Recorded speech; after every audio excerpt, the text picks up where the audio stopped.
topics and opinions expressed in the following show are solely those of the host and their guests and not those of W4CY Radio, its employees, or affiliates. We make no recommendations or endorsements for radio show programs, services, or products mentioned on air or on our web. No liability, explicit or implied, shall be extended to W4CY Radio or its employees or affiliates. Any questions or comments should be directed to those show hosts. Thank you for choosing W4CY Radio.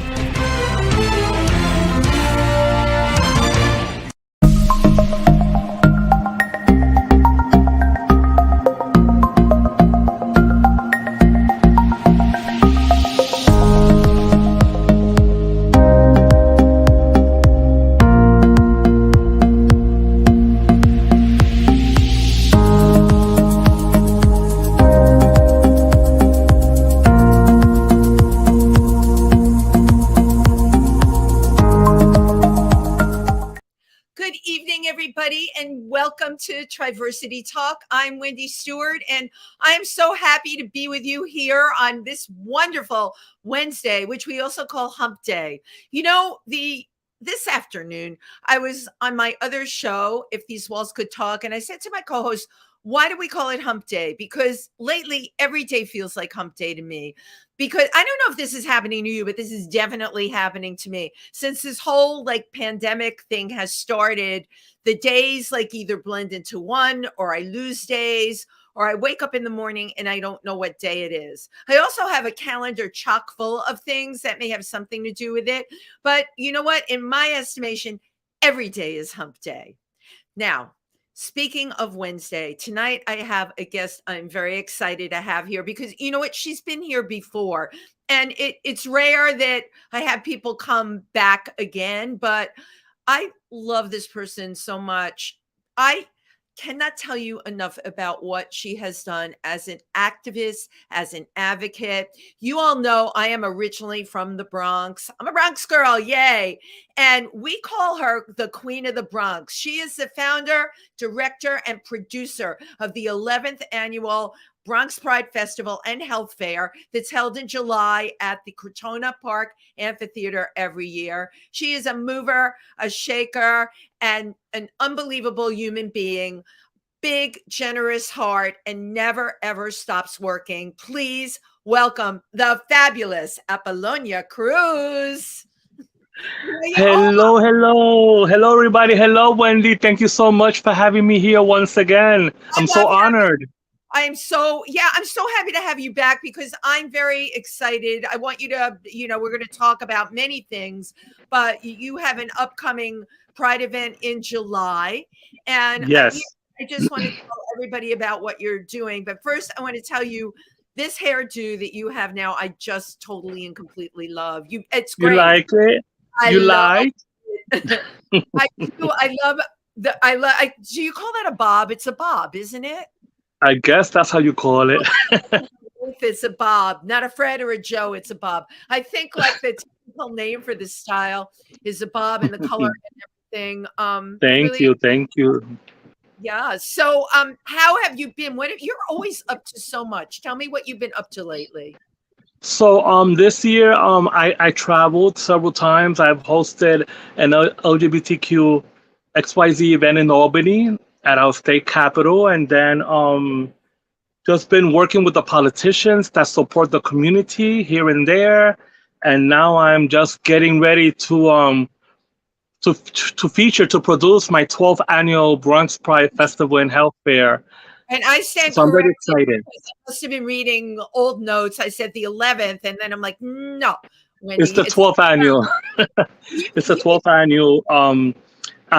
I every time I get interviewed, I always give a shout out to the original founders. My co-founders when we started Bronx Pride Festival was in 2012. After I was hosting it prior for over 6 years, and I became a co-host for Bronx Pride Festival in July to an actual founder who saved it and kept it going. You're the going. Now, I just want to go back a little bit with you. What happened? First of all, how did Bronx Pride actually originate? Obviously, when I was growing up in the Bronx, there was no Bronx Pride. How did it originate? So, when Bronx Pride started, I was still living in South Beach, Miami, and our former Bronx Bowl president, I believe his last name was Ferrer, and they were the ones that were doing it before I got here to New York City. And when I arrived here, I performed at Bronx Pride Festival. And when it was done, right off the concourse next to the Supreme Courthouse, it was held there. Appolonia, I worked in that building when I was 15, the Well, courthouse. you have. I know So the exactly. festival was held there in 2000 when I got back from South Beach. And when I was performing, you know what I told myself? One day I am gonna host this festival. Love it. And lo and behold, and then this agency called the Bronx Community Pride Center, they were hosting it at Boredo Point Park in the Bronx. And then from there, they transferred to Crotona Park, right? So I was working with them for over 5 years. And when the agency shut down in 2012, I teamed up with Peter Equality Frank, and we said, let's save this festival. So we saved the festival in 2 weeks, no funding, asking the community for donations. I hope people who are listening, okay, all it takes is a lot of the will, and you'll find a way. Wow. And lots of prayers. And lots of prayers, right? So Peter C. Equality Frank, we produced the festival in 2 short weeks. We had contributors like Reverend Carmen Hernandez. She was one of the original founders. We started the Bronx LGBTQ Center, but it was only a name only. We didn't have a center. So I told, at the beginning, I was not happy that the name center was being used because we had no center, right. But the name was used. So I said, listen, you guys focus on getting the center together. I'm going to produce the festival. So we all teamed up, and I produced a festival showcase while my co-producers, Peter C. Equality Frank, and others, they worked on the exhibitor section, but I produced the showcase. And so a couple of show with the performers and yes, we had a lot of performers from all over New York City, from Florida, from all over the place. Okay. And a couple of years later, Peter C. Frank, stepped away, and then I had a co-producer named Kevin O'Reilly, Pastor Kevin O'Reilly, which I will always hold dear in my heart as well. So he was my co-producer. A good Irish name. We have a lot of good Irish up in the Bronx. So Riley. Yes, so they worked very hard. Peter C. Equality Frank worked very hard. So did Kevin O'Reilly. And then we had a lot of behind the scenes people as well. We had Kathy from Marriage Equality New York. They were helping us behind the scenes. I wrote some notes down. I don't want to forget anybody. We had Robert Lassend. I always have a hard time pronouncing his name. Robert Lazang. He's from Fire Island. He was helping us behind the scenes. We had a whole village helping us behind the scenes to make sure that Bronx Pride Festival, when we took it over at the beginning, that it went well. But then in 2018, my main sponsor abandoned me, little old me, and I said the festival is going to continue. So I've been producing the festival solo since 2018 with community donations and my own. I know it. Well, first of all, congratulations and thank you for everything that you do. Now, I just have questions about who you are. First of all, what made you think you could do this? And then when you had the rug pulled out from under you, when you lost your sponsor, what made you think you could go on? What did you tell yourself? Well, I've been an event planner since I was in my late teens. Okay. I organized trips to Atlantic City, family picnics. I used to rent a U-Haul, not a U-Haul, a Greyhound bus, rent a park, and have. When I was 19 years old, I used to do that, 19, 20. So trips to Atlantic City. So for me, it was no big deal organizing. So when the time came for me to do it on my own, I said, I got this in the bag. It's nothing. The only difference now is that since 2018, that I control the whole entire thing. Before I had a co-producer that looked after the exhibitors, getting the exhibitors and all that. Now I do everything on my own since 2018 and successfully. I know, and I know you do, but it's a lot of work. And I'm sure you're going to answer this. It's a lot of work, but to get it done, you almost need to do it by yourself, right? If it's too many I feel in the kitchen. well, no. Thank God that when I had my co-producers, they left me alone. They did, right? Maybe I bumped heads with Peter one time because he arrived late one time. We thought he died. I don't know. We just Yeah, I have to remember I that. thought we thought he was dead. Honestly, Peter's gonna hate me if he's watching. But one day, Peter arrived late, and then we have all these entertainers waiting to perform, and I didn't have the list, so I took it into my own hands and I rewrote the lineup. Later, when Peter Quality Frank arrived with the list, he wanted to take over, and I'm like, no, darling, no. Go have a seat somewhere. He hated me that day. He hated No, I me. know, But because I ran the festival. I like, no, you arrived late. Sit in the corner. yeah, take your list, and I'm going to tell you where to put it. I have my own list. You know, and I hear you. he hated me that day. He really did. But it's amazing to me that, you know, when people do that, even when you do shows just that are not such a community effort. But let's just talk about regular drag shows. Notorious, they start late, but it's really disruptive to the other performers when somebody comes in like really late and someone else is planning to go on, and the really late person thinks that they should just go up there, do their thing. Oh, and then they leave. They don't even stay to watch the other. I have a big issue with that. Well, me, I try my best to start on time, but sometimes if the amphitheater, like if the amphitheater is empty, I'll tell my DJ and my stage manager, let's wait until gets a little bit more crowded, and I'll tell my DJ, blast that music. So once the music gets blasted, people hear the music and they'll come to the amphitheater stage at Cortona Park. So that's why I blast the music now. For the past couple of years, like 11 o'clock in the morning, I'm blasting that music. So everybody comes to the amphitheater. Right. Because they know that there's something going on. Now, exactly. I want to go a little bit in your history. You started doing drag like at the end of the 90s? No, I started doing drag in the early 90s in South Beach, Miami. Okay. Because I lived in South Beach since the late 80s. So what made you, now you were born in the Bronx, am I correct? I was born and raised in the Bronx, and I moved to Miami when I was 25. Wow. What was the decision behind that? Warm weather? No, I'm just joking.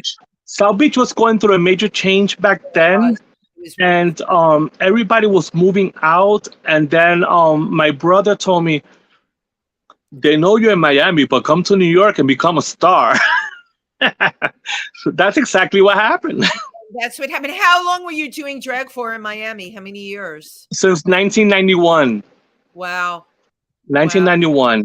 And then I moved back I became a resident in 2000 again. In 2000, I became a resident. I returned to my roots. Back here, 2000. Yes. Did you miss it while you were gone? My old landlady, may she rest in peace, she held the apartment for 3 months. Are you kidding? And she told me, I'm going to hold the apartment for you for 3 months. So just in case if you want to come back. And then she said, but let me know, after 3 months. So I called and I said, listen, I'm going to stay. Wow. And she rented out the apartment. Yes, I lived right in the tip of Miami Beach. Oh, I miss that neighborhood. No, I know you had to be living really large when you were down there, because I remember what it was like in the 90s. All the fashion shoots were there. The club. It was the best time. The best time. It really, really was. It was the best time, but everything changed when Versace died. See, that's something a lot of people don't know. So let's talk a little bit about that. What happened? So after that? And 90, I think he passed away in 90, they murdered him in 97. A friend of mine was Versace's assistant. Versace was supposed to go to my, I never met him in person, but he was supposed to go to my house party. And it was a hush situation. He lived a couple of blocks from me. And my friend said, don't tell nobody he's coming. But then sadly, he got murdered midweek. from before I had the birthday party. So I never got to meet him, but he was actually gonna go to my apartment in South Beach. Amazing. And everything changed. Yeah, everything changed. Like, did people start moving? I know everyone was in shock. The tourism changed so much after Versace life was taken away. It was horrible because we'll go to the clubs before they caught his killer. They had the flyers all over the clubs, all the gay clubs in South Beach, and they would tell us in the news to go out in packs. Don't go out by yourself. That's scary. So right. that's how it was when Versace got murdered, and then things just changed. South Beach, it went through a nosedive. Yeah. Well, I remember we were saying the party was over down there, but I didn't know. I didn't hear firsthand from anyone like you're telling us right now how Versace's death really, really affected people. It changed the beach. It changed the beach. I still have all the newspaper clippings. I have everything. Wow. Yes, I have everything in a plastic folder. Of when we lost him. It was so sad to the community. He would walk around with no bodyguards at all. I'll be eating at this cafe called News Cafe, and he's right next to me. Cafe. And he would be He's right next to me. But I used to he'll smile, he'll say good morning, but I wouldn't go, oh my God, Versace. Left him alone. No, because you're cool. I'm sure there were people. I could see people going. Oh, they go crazy. Oh my God. Even Madonna used to go to a gym right behind my apartment. I had a back door entrance facing the gym, and Gloria Estefan's husband, all the famous people will be there, and I'll be saying, hi, and they'll be saying, oh, that coffee smells good from my apartment. But I never got starstruck because I dealt with celebrities in Florida. Of course. But you know what? You're making me think when Versace died, that was an end of an era. And you're talking about a time when people were out and they were free. You would see Madonna or anyone that's a celebrity. And now you're not going to see them walking the streets so much. I mean, things have, and let's face it, since the pandemic, it's gotten really crazy. You know, not just celebrities, just for regular people. Look what's happened. I know you were probably following what happened with Q Club and those that were murdered. You know, they caught horrible, but you know, that just didn't exist before. And this is really recent that this kind of stuff is going on. And I guess what we're talking about is, you know, I came out of the 80s. I love club culture. And I always will. But the whole thing now that you really got to be careful, and that there's people that can, you know, slip things in your drink. And exactly. And it's not enough to knock you unconscious. They murdered those guys at Q Club. I mean, I have a dear friend of mine. She was hanging out at this old club called Escuelitas. I remember Escuelitas, of course. I performed there twice a year. She was at Escuelitas, and someone went to say hi to her, and she hugged the individual, and when she took her drink out, someone put something in her drink, and she became crazy, and they had to rush her to the ER. She almost passed away. I mean, it was horrible. And ever since then, that was in the early millennium, when I go out, I'll either carry my own. I have this cute little thing that I put liquor in it that has a straw. A straw. Or I'll put a napkin over the cup. Like, I will never have my drink open. Like, I will never do that anymore. I learned my lesson through her. Yeah, well, I remember I was at Industry Bar a few months ago, and when I stepped away from my drink for a second, the bartender they're great. I love the bartenders there. Immediately put a napkin over the drink. Yes, we have to be. But you know what? I was dumb. I shouldn't even left the drink on there. That is not a smart thing to do. As now. You know, we all have to be like really, really super careful. So you lived in Florida, how are you dealing with everything that's going on down there? Do you ever think oh my God. They just recently they just had the drag queen march. Yeah. And I wish I would have been there. Like, I needed to be there, but without a sponsor, it was going to be impossible for me to go there. Because all the monies that I'm raising right now behind the scenes from the bookings that I'm getting is for Bronx Pride in July. So I said, if I go last minute airline ticket to Tallahassee, I just couldn't do it. But I really wanted to be there. A lot of the legendary girls were there, which I know, which I've shared stages with. So I was very happy. Very happy that they were there. Because that governor is crazy. He's crazy, but we have a huge amount of people in our community living down there. And, a lot of my friends up here now are like, oh, I'm not going back down there. They don't even want to go there on, vacation and spend their dollars there. But, I know a lot of people living down there, and it's certainly places like, well, we're talking about Miami or Wilton Manors are for the most part okay. But I don't know, when that kind of stuff, when you have a governor that's getting away with removing Black history, okay, first don't say gay, then removing Black history. And I always say the Jews are pulling up the rear after that. You can just see how this is going. I mean, they've just got to shut that stuff down. And recently, I'm sure you've seen some of the posts on Facebook. Somebody that we're all friends with, and I'll say her name, Jezebel, and she wrote on there, she doesn't feel our community is doing enough about it. I mean, what are your feelings about that? Well, unfortunately, we have to blame our very own community for what's happening, because in Miami, South Florida, a lot of the Republicans, LGBTQ, are the ones that are advocating for that maniac DeSantis. Right. And voting for Con 45, our very own community, our very own trans community, our very own immigrant trans community voting for Trump and for DeSantis. And now that all this is happening, you hear them complaining. So, I was being bashed by them.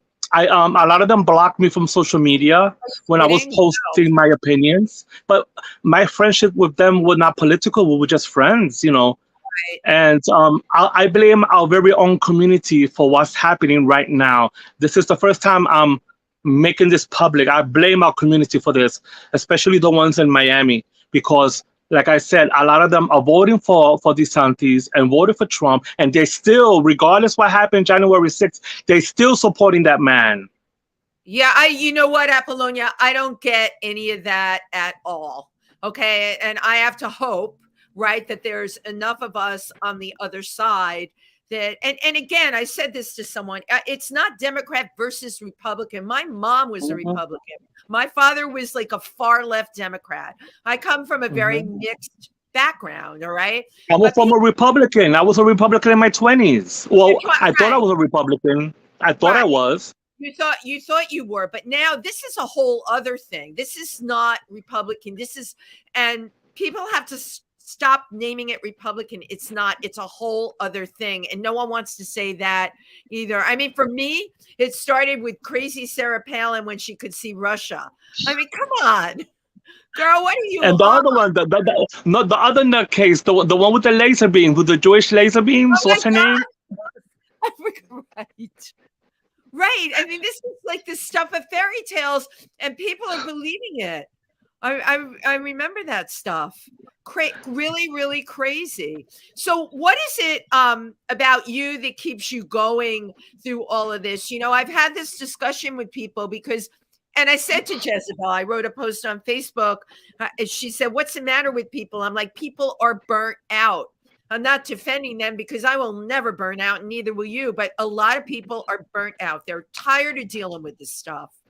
What do you think makes you wake up every day and say, I got to do this, I got to do that, I got to serve? Well, I think that with what's been happening since like 6 years ago, 7 years ago, it was a wake-up call for me to continue doing what I'm doing. Because I consider myself, if you ask me now, what's my political beliefs, I'm neither Republican or Democrat. And at my age, I'm like, there's stuff that both parties do that I don't agree with. You know what I'm saying? But I never talk politics publicly because, that's how I am. I don't, I could talk politics, trust me, because I work with a lot of them. But I try to avoid it. Yeah, you would work with all of these politicians, and I was going to ask you, like, what is that like for you? Because you obviously, Apolonia, are a diplomat. You have to be. You have people sponsoring what you do, and the things you do, by the way, are for the greater good. They absolutely Yes. are. So Yes. what do you use to be diplomatic? Okay, so first of all, I'm barely ever sponsored by any politicians in New York City. We only had one politician that sponsored me, and that was Senator Sepulveda from the Bronx. The Wow. only one that sponsored me. The other politicians have never. They used to love using my stages as a platform to promote their elections, right? But Yes. after the Pride Festival was over, never heard from them again. So Bye-bye. that's why for the past couple of years I've been saying out there, any politician that wants to use my platforms that I provide, because I provide in several parks in New York City, they need to donate something to me because I don't have a grant. I make my events possible by community donations, and I have a lot of like LGBTQXY, but we also have a lot of straights in the house that support me every year. So I'm very Fabulous. grateful for the entire community. Right. And a couple of organizations that donate. And that is really what it's about. Even with our organization, Triversity, I tell people we are community. All right. Forget about the letters. We're community. We Yes. all need to be in this together. We all have a like-minded goal. Yes. At the end of the day, we all have to support each other. Mhm. In terms of grants and stuff like that, my wheels are turning. You definitely could apply for grants for what you do. Yes. It would make your life easier. Well, that's in the talks for 2024. Good. All right. It's about time, because one thing about me is that I'm not a sellout. And a lot of these Pride festivals, when you attend them, it's all political. Yes, When you they go to are. mine, you go, where the politicians at? But I provide the biggest show stage out of all the Pride festivals, with over 75 entertainers on my stage alone. Are you kidding? You have that many? Wow. Yes, that's why I did at the beginning. I used to have just 2 MCs, but then I said, you know something, let me get 4 MCs, because it's a lot of it's a long day. And the city was so happy with the way I do Bronx Pride Festival that they gave me extra hours Oh, that's to great. stay at the park. So that's why I said, let me just get extra, MCs and stuff What like you're that. doing for the city is actually really quite amazing, and they totally should support it. Now, do you have to go through what's your permit situation? Do you have to get a lot of permits and things? Well, my permits have been approved already a long time ago, but no, I'm good. The permits, everything's all taken care of already. Beautiful. I took care of everything. Because I cannot just sit back and wait until, like, we're almost in May, so I have to make sure that everything is legit, so I could start pushing for sponsors and stuff like that. And but I love what I do, Wendy. I love what I do. It's my passion. Yeah. I promised myself this when I moved, when I came back, before I moved back to New York City. I said, I'm going to make a difference in New York City. And you know what's a Latina drag queen producing a Pride Festival? Who knew? Who knew? Excuse me, who else should be doing it? But like I said, I'm so grateful to the original co-founders that started this with me at the beginning. But I'm the one that's been carrying it solo since 2018. Bragging rights. And you know what? You can come on here and brag as much as you want, because you know what? You earned it. What did you do with yourself during the pandemic? Oh my God. So during the pandemic, I had to cancel Bronx Pride, but I did a virtual one, which I was supposed to.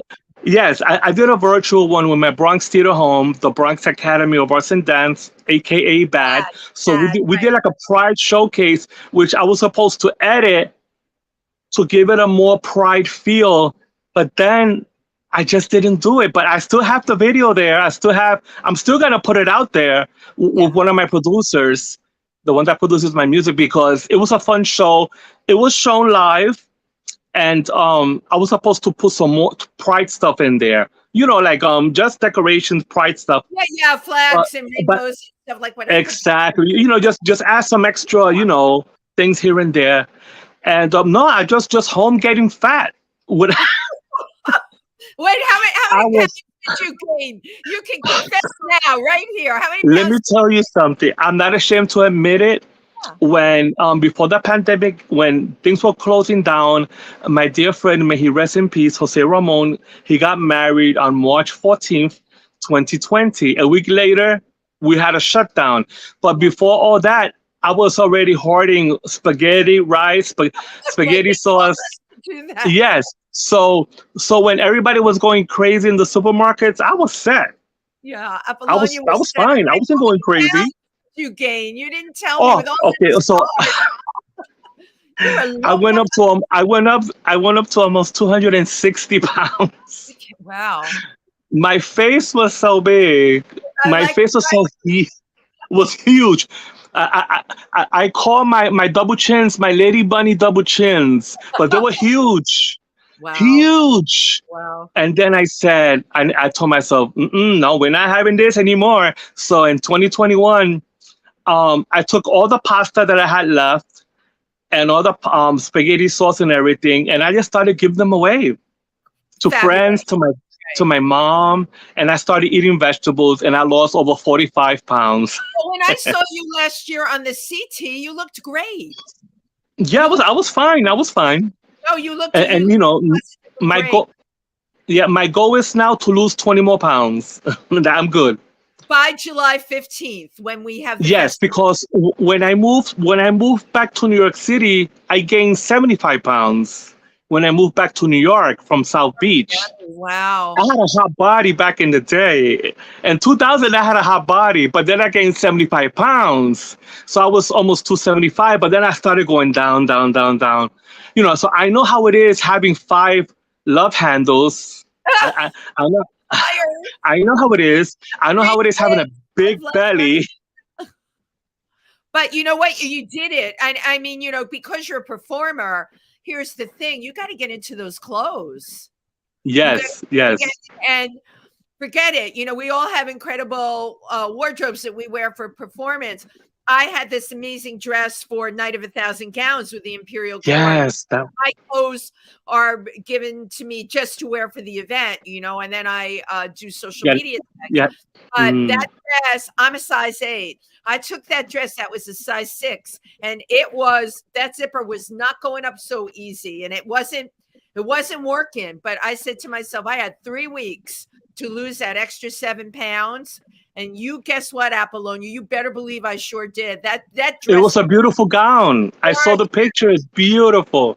You know what? Beautiful. I would have starved for 3 weeks if I ate a little bit, but I cut out carbs. I cut out all that stuff. When you have a no bread, no bread. You know the deal. If you have something fabulous that you have to wear, you want to make sure you look your best. Yes. When I moved back to New York, I was weighing 175. Ooh. And then I went up, I ballooned. I still love you. My worst critic is my mother. What does your mother say to you? She was like, "Oh my God, you're so fat. You used to have such a hot body." Your mother says that? I love it. My mother was always telling me that, always.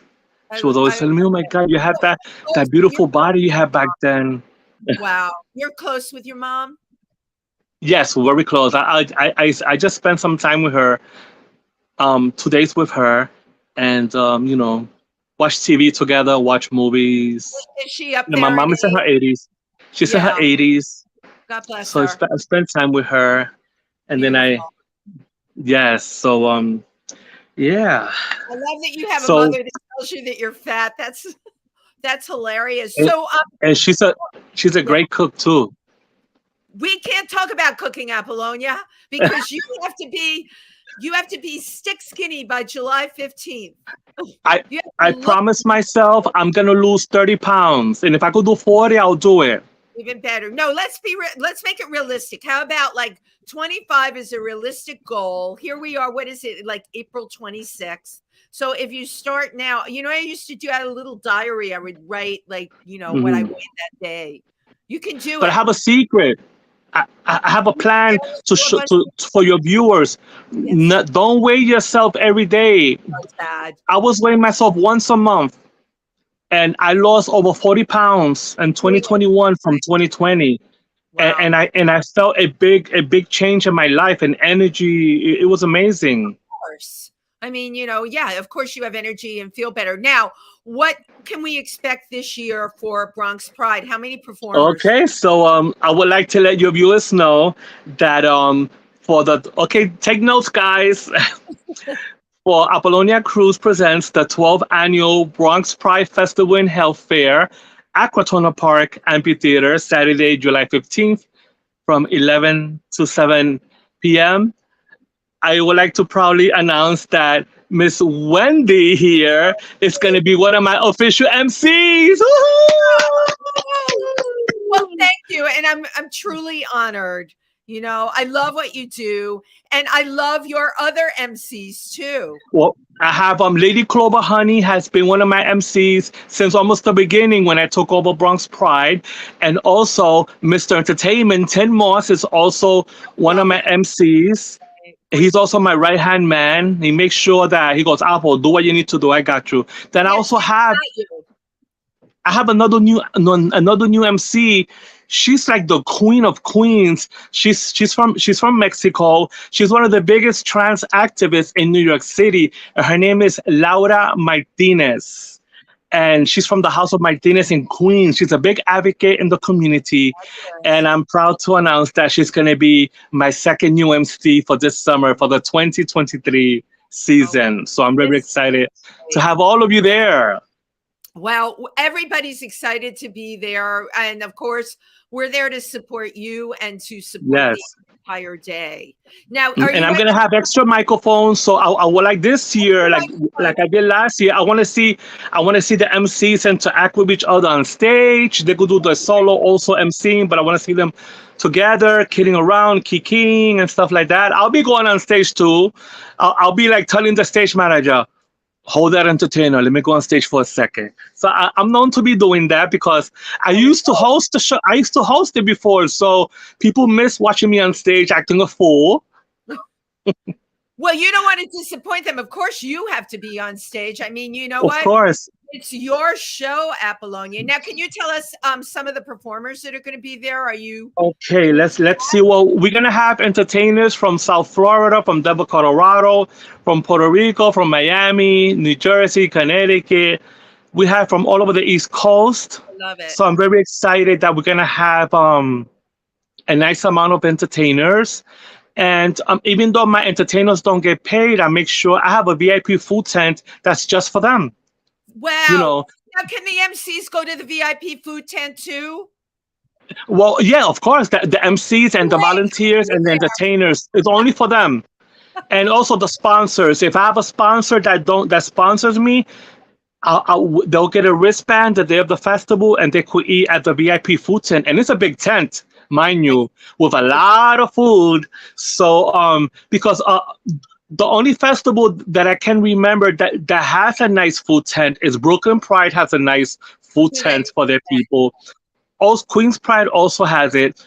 I haven't hosted their Pride festivals in a very, very long time, but I remember that they have a nice food tent for their. I haven't been able to get to Queens Pride, but I hear Queens Pride is really great. People say it's a lot of fun. You know Sugar Be Real from the Imperial Court. She does. Yes, she's great. She does Queens Pride. I know the Imperial Court of New York. Yes. They always ask me in the past years, Apple, when you're going to be part of it? I have a crazy schedule. I have a crazy schedule. I'm going to ask you, when are you going to be a part of it? Because even with a crazy schedule, the beauty of it is, you can partake in what you want to partake in. You can promote your stuff. I mean, we're all on board together. All right. Believe me. I would love to one day be part of one of the events and and stuff like that. Well, we can do this, because Appolonia. Just contact me and I can tell you how to do it. It's very easy. And yeah, it would be great to have you. This is what I encourage, like we've learned at our center, at Triversity Center in Milford, we are partnering with a lot of the local organizations. We're giving an event on May 28th. Everyone is involved with it. With the world, the way it is now, we all have to be interacting with each other. We all have to support. Of course. We all need to be on the same page. So of course. There's power in numbers, honey. You know that. It's true. Wendy, did you know that I used to produce at the New York LGBT Expo at Javits Center? I used to produce yes, they had this area inside the expo called the Video Lounge. The Video Lounge was managed by the Rhode Island Film Festival.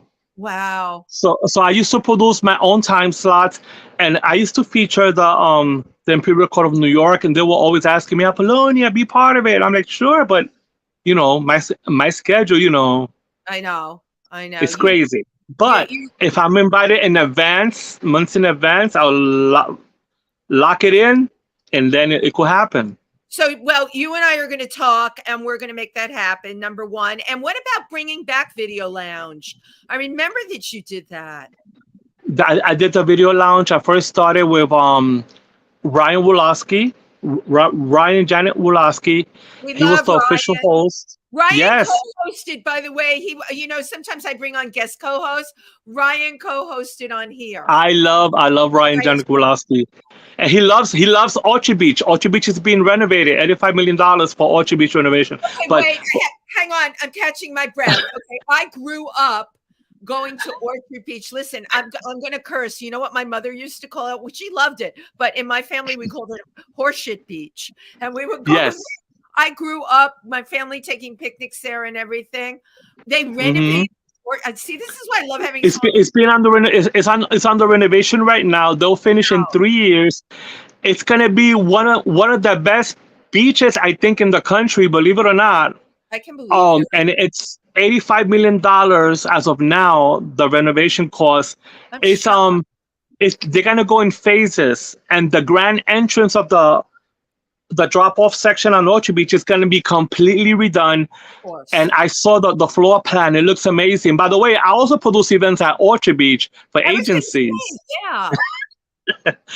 And I was so excited when I went to the beach, and I saw the floor plan. I'm like, oh my God, I'm so happy. Plus, they're saying that the restaurants that they're gonna have they're going to be open year round. Oh, that's like really, really incredible. Now, you see, if I didn't have you on today, I would not. I can't wait to tell my sister about Horseshoe Beach. And what did you say? 85 million, 65 million? $85 million right now is the budget for the renovation, but it might go up. But right now it's $85 million. Before, the projected amount was $50 million when our old Bronx Borough president was in office. But now with the new Bronx Borough president, they said it on their press conference that it's $85 million. I love Orchard Beach. I prefer going to Orchard Beach than any other beach. You know why? It's minutes away from my house. Oh, hello. I grew up in the Bronx. That we used to take the bus there. I loved going there too. Well, you won't believe it. We've got like 1 minute left for you to say everything and anything. So, Appolonia, how do people learn more about you and learn more about Bronx Pride? Okay, so they could find me at Facebook under Appolonia Cruz, APPOLONIA CRUZ. I opened a TikTok account, The Real Appolonia Cruz. You can find me on TikTok, and the Queen of the Bronx on Instagram. You can also look for the Bronx Pride Festival and Health Fair on Facebook. That's my page. Oh, there's a Facebook. Okay, I need to sign up for that. And I need to do one more thing. I always take a picture. So say cheese. Cheese. And one more. Great. You know, I was watching your interview with the actress a couple of days ago, and when you was gonna do that, the video went off. You know who I'm talking about, right? That the lady that you the actress and her husband in his 90s. I forgot her name. thing. They were in their 90s and they're still Yes. actors. I mean, people. I love them. I love them too. Okay, we got to rock and roll. Thank you, Appolonia Cruz. Thank you, everybody. July 15th from 11 to 7, Crotona Park Amphitheater. Crotona Park Amphitheater. Everyone have a great rest of your week. And Appolonia, I love you to death. Mwah! Good night, everybody. Thank you, Wendy. Thank you, guys. Bye. Mwah.